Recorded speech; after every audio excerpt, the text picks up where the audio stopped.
Hello, my friends.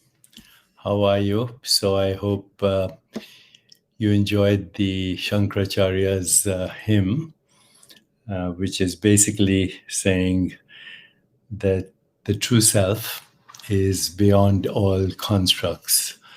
And we'll play that hymn again towards the end of this talk.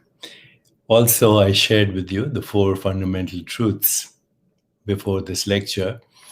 I'll share them again at the end of the lecture, and some illustrations which are meant to give you some insight into what we call the entanglement of meaning,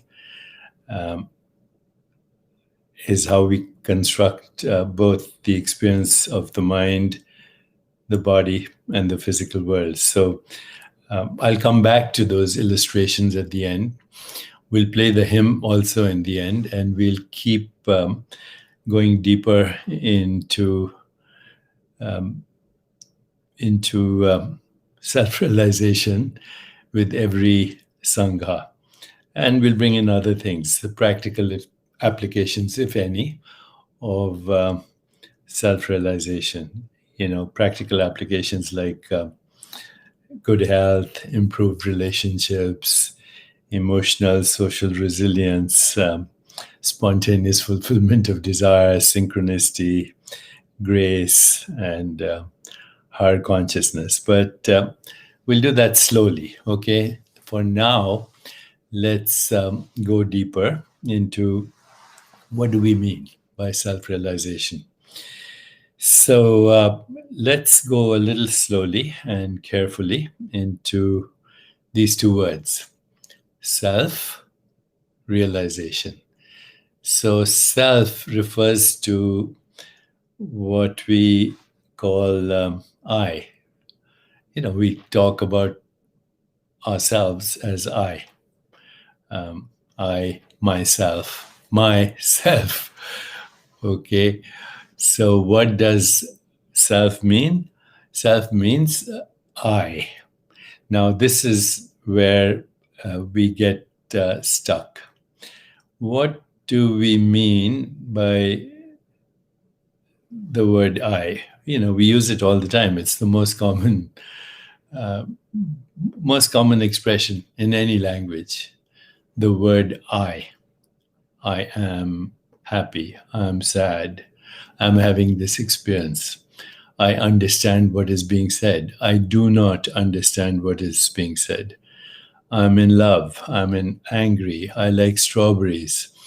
I went for a vacation. I was born. I was a baby. I was a toddler. I remember my 15th birthday. See, I precedes every experience. So right now, you're having the experience, and I've asked you, who's having the experience? You would say, I am. Then I would ask you maybe who had the experience of whatever happened yesterday to you. And you'll say, it was me. I had that experience. If I asked you, do you agree with the theory of the Big Bang? You would say yes or no. Who is it that wants to know or understand the theory of the Big Bang? Did it occur? Did it not occur? You would say, I agree, I disagree. Okay, so no matter what the question is, you are asked the question and you respond by saying I. Are you an atheist? I am. Are you an agnostic? I am. Are you actually a believer in God? I am. Doesn't matter what the question is. The answer has to always be preceded by I am. Who knows the history of the Middle Ages? I do. I do not know. Okay. What is the brain? Well, the brain is an organ inside the skull. Who knows the brain? I do. Okay. If I've studied it. Who knows the mind? I do. So I think at this moment, it should be clear that I is fundamental to any experience, any experience. I is fundamental to any experience. Without I, there can be no experience, no understanding, no thought, no imagination, no insight, no creativity, no conversation. I am has to precede every experience. By the way, by the time you have the experience, it's over. So just remember that also. Even these words, by the time you hear them, they're gone. So every experience automatically is not in real time, okay? What we call real time, present moment time. Every experience is actually in the past. And if you look at it, if you understand the experience, then it's a memory. Right now, you're having the experience of this guy called Deepak on live stream. And that experience is happening everywhere in space-time. But those who have this particular link can localize this experience and say, oh, I'm having the experience of Deepak. But at the same time, you're having the experience of yourself, your body. You're having the experience of the room that you're sitting in. You're having the experience of the computer, this voice, all of that. And maybe you're eating chocolate ice cream at the same time. So you're having all these experiences. And where are these experiences occurring? In I am. I am. I am is the center of all experience, the center of all thinking, the center of all imagining, the center of all feeling, the center of all sensations, the center of all perceptions, the center of all fear, anxiety, thought, ideas, everything that we call experience. I am is the center. So now the next question is then, is my I am unique than your I am? See, right now, most people, when they say I am, they think there's some little person sitting inside somewhere in their body, maybe a little Deepak behind here somewhere, looking out at the world, using the brain to interpret, using the eyes to see, using this to speak, using this to hear. So there's a little person, a homunculus, a soul, if you will, inside the body, and it's experiencing the world. The problem is nobody has seen the soul. Nobody has found the soul. And you can do all kinds of experiments. You can track a thought. You can, take a sugar molecule. You can radio label it. You can inject it into the body. You can ask somebody to think, feel, imagine. And then you can see what's happening in the brain. And what's happening in the brain is some electrochemical activity. You say, oh, I can track a thought. But what is it that is tracking the thought? What is it that is seeing the electrical activity in the brain? What is it that knows the brain? What is it that actually is experiencing the brain as well on a dissection table, on a CAT scan, etc.? I am. I am. So you can doubt the existence of everything in the universe except your own existence. So I am is a statement which simply says I exist. Aham. I exist. That's all it means. And we all have that same feeling, right? I have the same feeling I exist. You have the same feeling. So I am is the common ground of all our experiences. But are we having exactly the same experience? And the answer is no, even though we are all having this experience right now. I think you all probably agree this is color red unless you have color blindness. You'll all agree that those are books in my body. But even this experience, we're interpreting differently.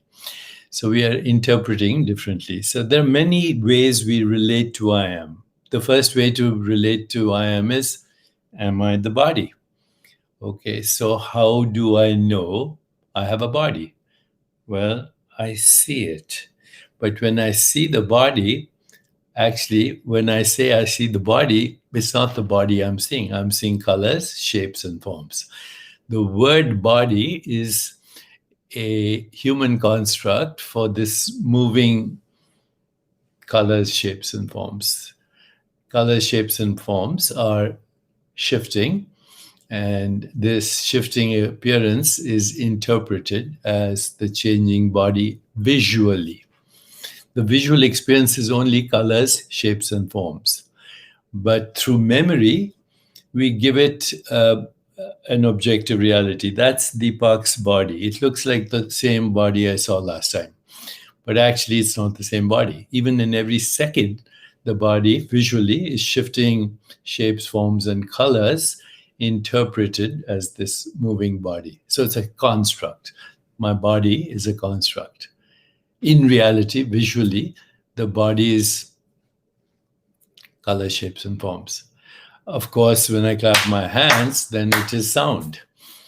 When I smell it, then it is fragrance. When I taste it, it is flavors.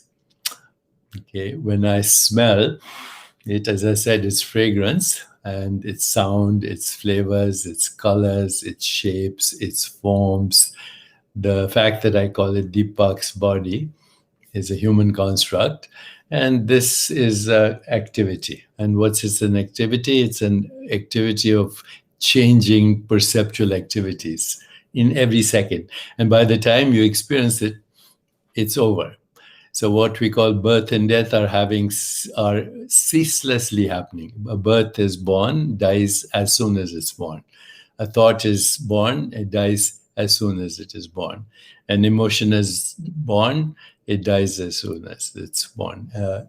Image is experienced in consciousness, same thing. When you look at me, look something else. That's a perceptual snapshot. So look at me right now, look at some other object, and look at me again. What you're looking at me now is not the one you looked at me, the one that you looked at just a fraction of a second ago. Every perception is a snapshot. Pup, pup, pup. So what gives it continuity? Why does it look as a movie? Is in between every perceptual snapshot is you. And you are actually interpreting each perceptual snapshot, and you're creating a storyline as a result of memory. Okay, so what you're experiencing right now is memories, period. Now, this is what you're experiencing, memories. Of course, based on the memories, you create imagination, desire, sanskara, all of that. These are all in the Akashic field, but you are never experiencing reality. You're experiencing memories. And then as a consequence of those memories, you're recycling them and you're imagining the future. And so maybe you're recycling like a winding staircase, recycling, moving, etc. So who is that? Who is the I that's doing that? That I is in between every perceptual snapshot. Okay, it's in the gap between every perceptual snapshot, between every feeling, every thought, every image, every sensation is I. But I is also in the snapshot itself, because you can't experience the snapshot unless there's I, being, formless being. So is there one I, or are there innumerable I's? Because, I think I am Deepak. You think you are Susan. Somebody else thinks they're Mary. Somebody else thinks they are a jihadist. Somebody else thinks they are enlightened. So is it the same I? And here is the key.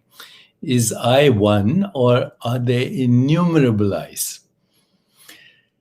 And when you really go deeply into this, you'll see that there is only one I in which all innumerable I's are being experienced. One I in which Deepak's I is being experienced, Susan's I is being experienced, Muhammad's I is being experienced, Jesus' I is being experienced.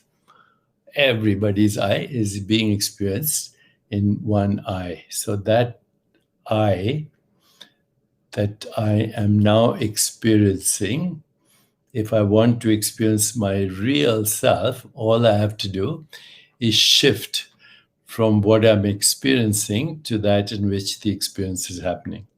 So where am I experiencing what I call this body? In I. Where am I experiencing your notes on my screen? They're coming, but where am I experiencing them? In I. Okay, where am I experiencing my own voice? In I. Where would I experience your voice if you spoke to me? In I. So that I is the source of and projects all I's and all their unique experiences. And the unique experiences are the fluctuations of the vrittis of the one I filtered by identifying with certain memories. And that localizes the I as what we call Jiva. Jiva is, strictly speaking, the way it's translated is soul. Or you can call it conscious agent. So Jiva is the source of all memories, all desires, sanskaras, vasanas, or what we call karma, past experience, interpretation of this past experience. And then we've created a storyline, and that storyline creates the individual I, which then manifests as the individual ego, the individual intellect, the individual mind, which then projects as the karmic body, which is called the food body, and the vital energy of the food body, which is called prana, through which this experience of the universe is happening very uniquely for that entity, which we call Deepak Chopra. But as I speak to you right now, if I shift myself to I will see immediately that that which I call I is experiencing this, what's happening here, what's in the back of the screen, computer, you, all my thoughts simultaneously. So this mind, this body, and everything this mind body is experiencing is in a non-local I, which is not in space-time, which is universal, but is peering at the world through a different perceptual window. The body-mind is a perceptual window through which I have the universal I is having a unique experience of the universe as this and not this. So you are having your unique experience, I'm having my own experience, because the body-mind is the instrument of observation, of experience, whether it's experience through sound or a sensation or image or feeling or thought. This also is a changing instrument that exists in the one I that is experiencing at this moment over 7 billion eyes simultaneously and experiencing the universe. So the source of that experience, your experience that you're projecting as mind, which is mind, intellect, and ego, buddhi, ahankar, okay, what do we call mind? Mano, buddhi, ahankar. Mano means mind, buddhi, intellect, ahankar, individual ego, which is the personality that is projected by the software of the jiva, which in turn is a modification of localized memories from the past, karma, memory, desire, recycling, and then evolving and evolving and evolving and evolving. Okay. To what purpose? To self-realization, self, knowing the self, realizing the self. And once you realize the self, then you are beginning to not only find liberation from all constructs, but you're going a little bit beyond. You're also realizing that everything that you experience is a projection of yourself. Doesn't matter what it is, whether it's a pen or it's a mug or it's your own body or it's his other bodies. We are all basically projections illusions, but it doesn't matter whether we call it illusion or not, because it's our experience. In fact, what we call an illusion feels real, and it only is known to be your own projection when you shift to I. So right now, let's do something very practical, okay? And that very practical is, as you're listening to me, just be aware of that's listening. As you're listening to me, just be aware of that's listening. Or even if you're looking at me, be aware of that which is looking. And as soon as you do that, you feel a still presence. That's universal I. But the still presence that you feel has seeds of memory, desire, imagination, experience that then projects in this moment what we call me, this body, and all these other bodies experience simultaneously. And when these fluctuations die down, then of course only I is left. When everything dies down, only I is left. When we dream at night, then the fluctuations are more evanescent, ephemeral, hazy, not so clear. Colors, shapes, sounds are there, and we don't even know that we are one of the characters. We just have a sense of I am. Now, when we go to deep sleep, that sense of I am actually doesn't go away. How do we know that? We say, I had a good sleep. I had a joyful sleep. I have a blissful sleep. So there was some experience, but it wasn't fluctuations, either ephemeral or perceptual.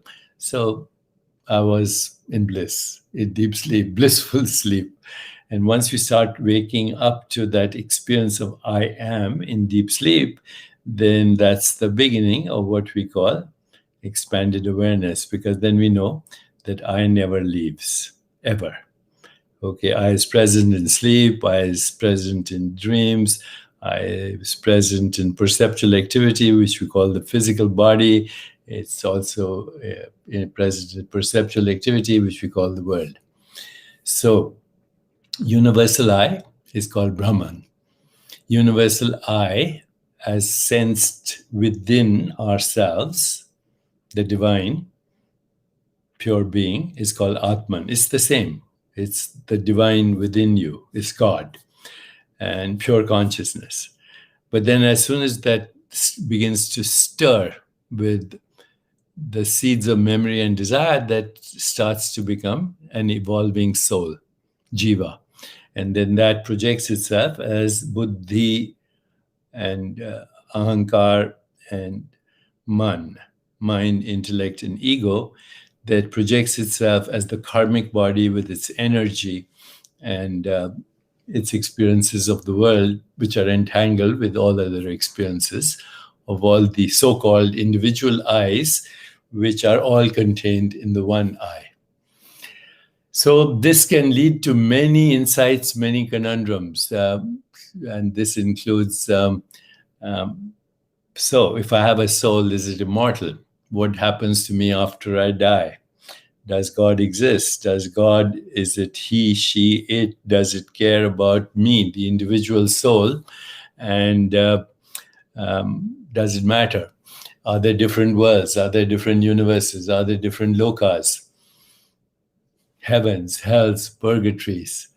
Once you begin to understand I is the source of every experience, and loka is not location in space-time, but a frequency domain of infinite awareness, then of course infinite lokas are possible, infinite knowers appear, infinite modes of knowing appear, and infinite things to be known appear, all on the screen of consciousness. And once we know that it is our own projection, we can deconstruct and then start to reconstruct in the way we want to. And these are frequently referred to as the 5 acts of Shiva. Shiva, by the way, means, we heard the chant, right? Shivoham, I am Shiva. So Shiva is pure consciousness, pure awareness. And Shakti is the movement as vrittis, And these vrittis are sensations, sense perceptions, images, feelings, thoughts. And then the Shakti is given the storyline, which is body, mind, and world. And there are as many storylines as there are modes of knowing and experience, human and animal and plant, and even going back to microbes. Infinite knowers, apparently, infinite modes of knowing, and infinite things known, all projected by the one eye. Okay, so think of, if we think of a maybe metaphor right now, think of electricity, okay? And then the electricity in your house is the same as the electricity everywhere, but also the same electromagnetic energy here, everywhere, all across space-time. But, it's different in my bulb light over there. It's different here. It's different on the computer, all expressing itself differently.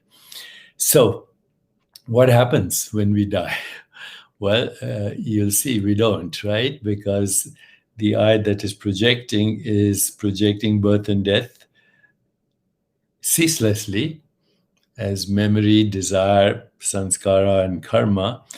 But holding on to these and identifying with these vrittis gives us the experience that I am an individual. So first exercise, starting today. I am is not a person.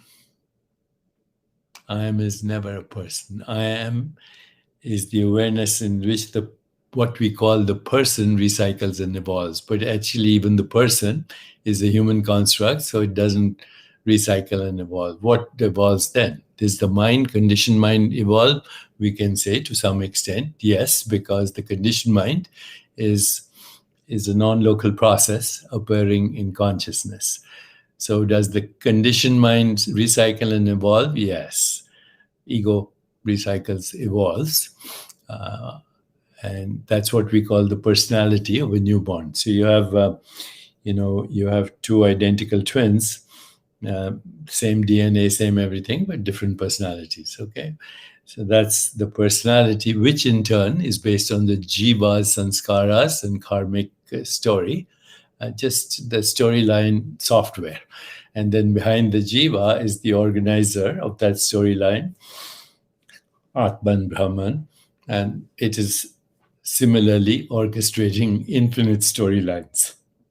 So today, let's just end with this idea that the physical body and the material universe are shifting projections of forms constructed by the evanescent appearance and disappearance of fluctuating particles. So what I've just said is not considered outside of science. I'll repeat that.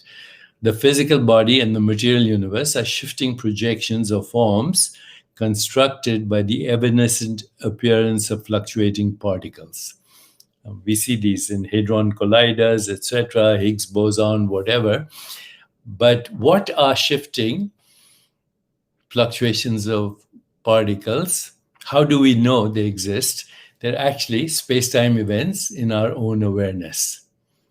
And how are they space-time events in our own awareness? We experience those particles in our own awareness as on-off switches of appearing and disappearing particles, which then end up constructing the whole universe, including the physical body, and it's constantly recycling and evolving. So instead of using the word particle, we say shifting space-time events, projections of my own self. Conditioned self, of course. Beyond the conditioned self, infinite possibilities, infinite synchronicity, infinite creativity, infinite imagination, infinite self-regulation, infinite self-organization, infinite evolution. To what purpose? To ultimately to know that you are God. You are the divine. There's no compromise. So go to Psalm 46, is it, in the Bible? Be still and know that I am God. I think that phrase needs a little correction. in Aramaic. So be still and know that I am is God. I am is God. This is what Jesus means when he says, before Abraham was, I am. And when Moses asked the burning bush, God, what's your name? God says, I am that I am. In Sanskrit, we say Tattvamasi, you are that, I am that, all this is that alone is. Or Aham Brahmasmi, I am the universe. Or Sat Chitanand, I am truth, I am pure consciousness, I am eternal bliss, timeless bliss. Okay, so with that now, with the deepest understanding that you, in one way or another, are the inhabitant of a universe that you conceive, you construct, you govern, and you embed yourself in. Knowing the mechanics allows us to create infinite universes.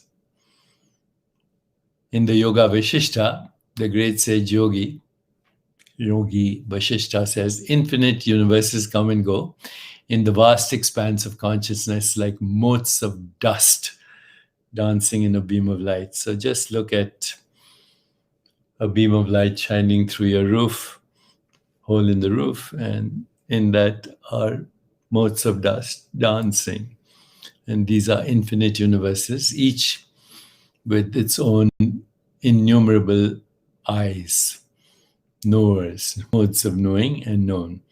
This can be a lifelong discussion, and this is what we'll pursue every week, going deeper if you want. If you go deeper and deeper, I promise you that the time will come when you will feel fully awakened, fully realized, know who I am is or what I am, and then feel liberated also, not only from all constructs, but the ability to generate constructs as a result of that, generate emotions, images, sensations, images.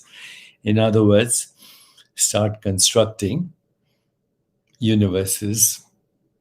And to what purpose? To participate in the creative play of consciousness called Leela by projecting the veils of ignorance called Maya, which give us the experience of our own selves as fictional characters in a collective dreamscape, which is always subject to revision, always subject to revision. Okay, so I am going to stop here because there are a lot of questions.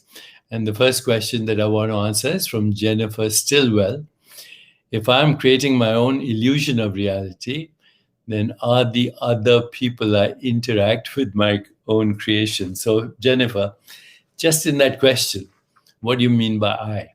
If I am creating my own illusion of reality, if you think of I am as somewhere inside the body, and there is no I am inside the body because the body is an experience in I am. But if you're stuck with this idea, I am my body, inside my body, I am the body mind, then you are creating your own illusion of reality. But you're also defending that illusion and fighting with everybody else who's creating their own illusion of reality. But if you go a little deeper into the same I am, then you'll see that the I is the subject of all experience. And that I is right now experiencing this and everything else. And it too is a movie, a shifting movie. But it includes all storylines and all perspectives. And therefore, it's a creative playground where we can fight or not fight. We can be divine or we can be diabolical. So there's another question. Are other I consciousnesses also projections? What are my interactions with others?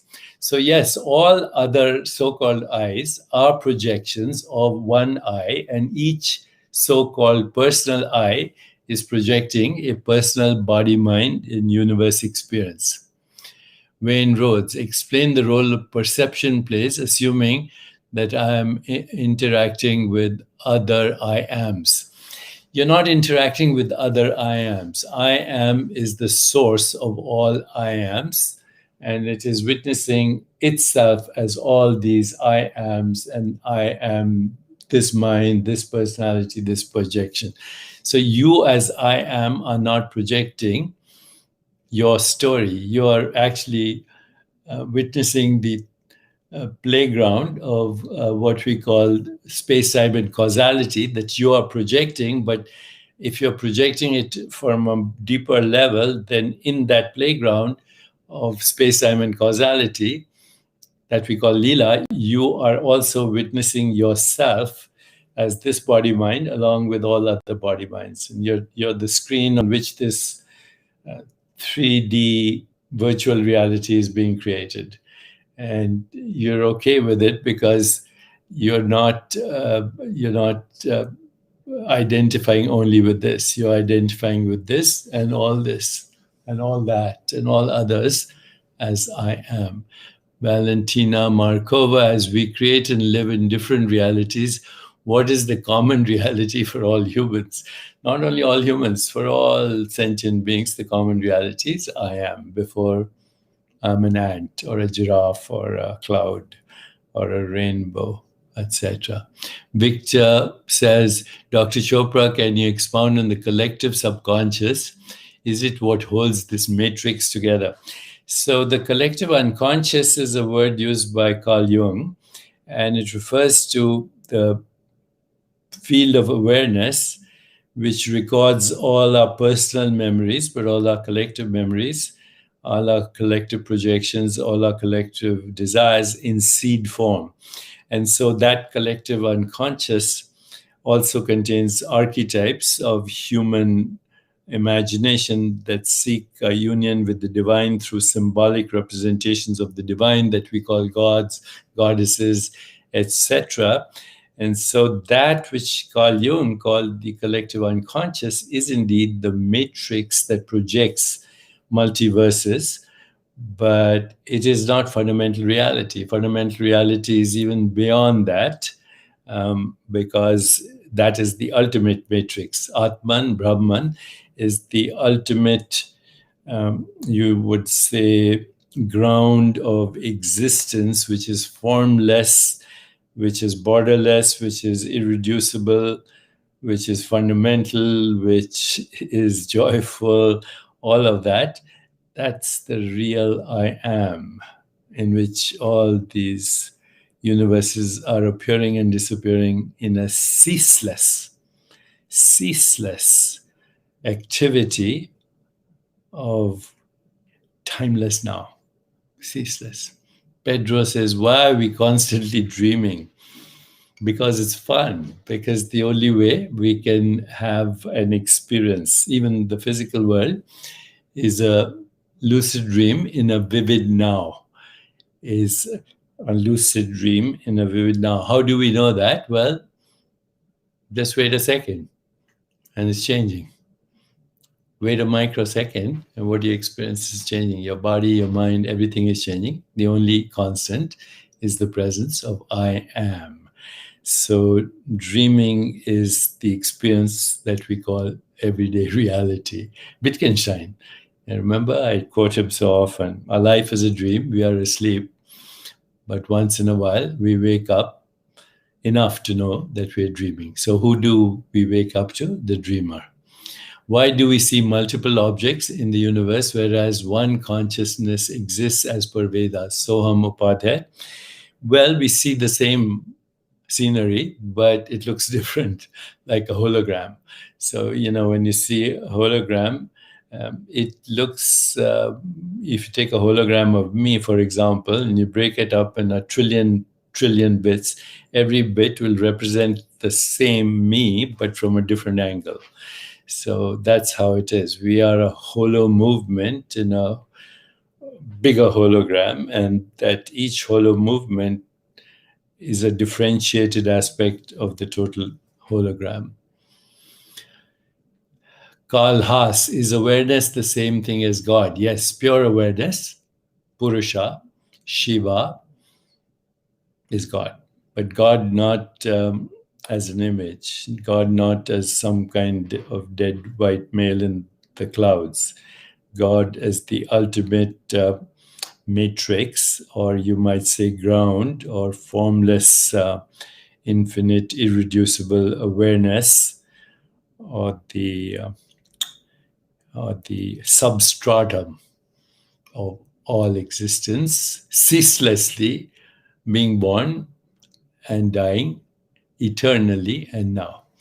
Ashwin Vastsa, how to transcend ego, and is ego required for living? The only way to transcend the ego is to feel it. So, how do you feel your ego? Your body feels tight.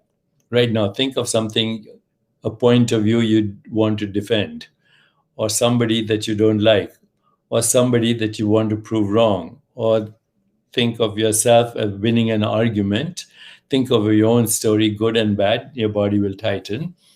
And that feeling is ego feeling, not I am feeling. And all you have to do is put your awareness of I am into the ego feeling. So I am ego feeling is a resistance, a contraction. I am is universal. So bring the universal I am to the local I am feeling, and don't judge it. Just be aware and bring your loving awareness to it, and it'll diffuse. So don't try to fight the ego, which is the ultimate melodrama of the ego. If you fight the ego, it's the melodrama of the ego. Who wants to fight the ego? The ego. Feel it. It's a tightness. All your sphincters get tight when you're feeling the ego. We call people like that tight-assed or something like that. I've heard that expression. Your thought and position of positive thoughts and ability to manifest destiny. I think if you try too hard to be positive, you'll get really stressed and you'll stress other people. So positive thoughts also create turbulence in the mind. The best thing, and we can talk about manifestation of thoughts, law of attraction, all of that in the future, but the best way to manifest is through subtle intention, which is called sankalpa. And when you have what is called Ananda Shakti, Kriya Shakti, Chitta Shakti, and Gyan Shakti, then subtle thought left alone while you settle in being organizes its own fulfillment through synchronicity or spontaneous fulfillment of desire. What is the difference between holding an intention and making a wish? Wish comes from the mind, from longing, desire, aspiration. Intention, grounded in the self, organizes its own fulfillment and is beyond wishes. Actually, it's beyond hope and despair, because hope and despair are both activities of the mind. And subtle intention or sankalp is not an activity of the mind. Gopal says, how is the law of karma so precise that the equitable punishment reward is meted out to the deserving? Well, I think that's a simplistic understanding of karma. Karma is actually the ultimate validation of free will. So we'll go beyond that in discovering karma. It's not a system of reward and punishment, even though there's the expression, karma never loses its address, but all karma is an echo from the past into the present. What is the difference between Atman and Brahman? Is Brahman the same as the word in the Bible? Very good question. Atman is the same as Brahman. The word is actually experience given construct, experience given meaning. And then that word becomes the flesh. The word was with God, as in the Gospel of John.